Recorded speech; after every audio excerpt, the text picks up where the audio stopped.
New York City, Zohran Mamdani says President Trump agreed to release a Columbia University student from ICE custody. But that doesn't actually erase what happened to her. Mamdani made a surprise visit to the White House yesterday for an Oval Office meeting. The student, identified as Elmina Agayeva and native of Azerbaijan, was detained earlier in the day by federal immigration agents. The Department of Homeland Security said her student visa was terminated in 2016 for failing to attend classes. But there are starkly different accounts of how federal agents identified themselves to gain entry into her university-owned apartment in New York early yesterday morning. A DHS spokesperson said agents identified themselves verbally and displayed their badges. Columbia's acting president, Claire Shipman, provided a very different and extremely disturbing picture of how things played out. Listen. Shortly after 6 a.m., 5 federal agents from the Department of Homeland Security, without any kind of warrant, entered an off-campus Columbia residential building. The agents gained entry by stating they were police searching for a missing child. They made their way to the apartment of the student they were targeting with the same story. Our security cameras captured the agents in the hallway showing pictures of the alleged missing child. Once inside the apartment, it became clear they had misrepresented themselves. A public safety officer arrived, asked multiple times for a warrant, which was not produced, and asked for time to call his boss, which was not given. The agents took our student. This was a frightening and fast-moving situation and utterly unacceptable for our students and staff. We started work immediately to gain her release. We are so grateful for the help and support we got from the mayor and the governor.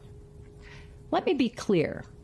Misrepresenting identity and other facts to gain access to a residential building is a breach of protocol. All law enforcement agencies are obligated to follow established legal, ethical standards. So according to Columbia's president, they said they were police, and they said they were looking for a missing child. Again, to ICE, to the DHS, and you know who you are. Don't insult New York's finest. Don't insult the police. Don't say that you are the police, okay, because you are anything but. Untrained bozos who lie their way into homes, who break into homes, who walk in front of cars, who shoot people randomly. This is not the police, not even close. The university later posted on social media that it was, quote, relieved and thrilled about learning about her release. Mamdani also handed the president a list of 4 other detained students that he wants freed, and he used a meeting to pitch a federal partnership to build thousands of new housing units in New York City. A Mamdani spokeswoman describes Trump as being enthusiastic about the idea.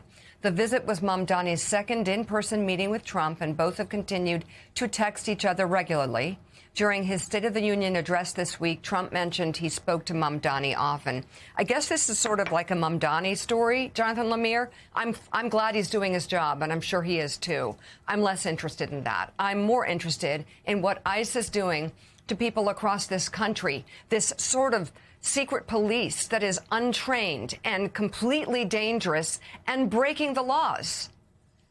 Yeah, and trampling on everybody's rights. This is not okay. That, coupled with the detention centers being built across the country, it doesn't paint a good picture about the direction this country is in, and it is extremely dangerous to American citizens who trust the police, but sure as hell better not trust ICE. No, you're exactly right on all of that, Mika. First of all, the Mamdani story is important, but less so. It's briefly great. On that. Yeah, briefly on that here. He's even on the front page of the New York Daily News today. The bromance lives on. He had a mock front page of the Daily News worked up to give to Trump as part of his pitch to have federal funding for housing, in particular a project in Queens. That's good. And also good that the mayor has enough of a relationship with the president that he was then able to make the case for this student. And later in the day, Trump called him and said, yes, we're going to let her go. It shouldn't come to that. It shouldn't be that this student is released today only because the mayor of New York City happened to be in the Oval Office for a meeting, and only because he happens to have a good relationship with, at least for now, on the surface, with the President of the United States. This shouldn't be, as someone pointed out on social media, this is not how this should work. It shouldn't be about Caesar making a decree about who gets locked up and who gets freed. And that's what it feels like yesterday. That's right. And if indeed these agents misrepresented themselves and lied who they were and why they were there, that is a significant escalation and a real problem. And I think that though a lot of lawmakers here, Gene Robinson in New York are pleased that she was released, that Mamdani has pitched the case about others as well. That's all good. But they're also sounding the alarms. Is this the next front in the mass deportation program? After the Trump administration got pushed back in Minneapolis, are they now going to perhaps even more underhanded means to meet those quotas? Yeah, this is very serious, and it's very alarming. And it ought to alarm every police chief in the country if these goons are going to come in without warrants and represent themselves as police.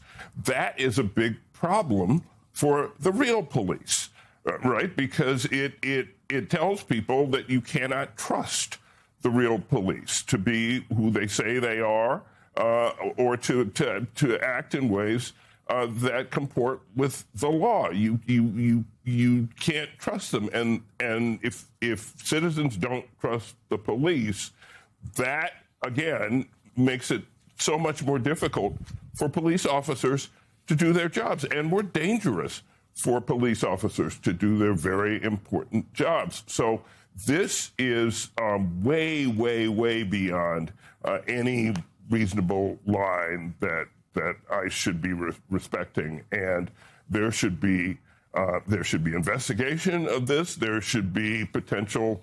There certainly should be accountability for this, and should never ever happen again. Yeah, a lot more investigations clearly on the horizon here. We, of course, will stay on this story in the days ahead.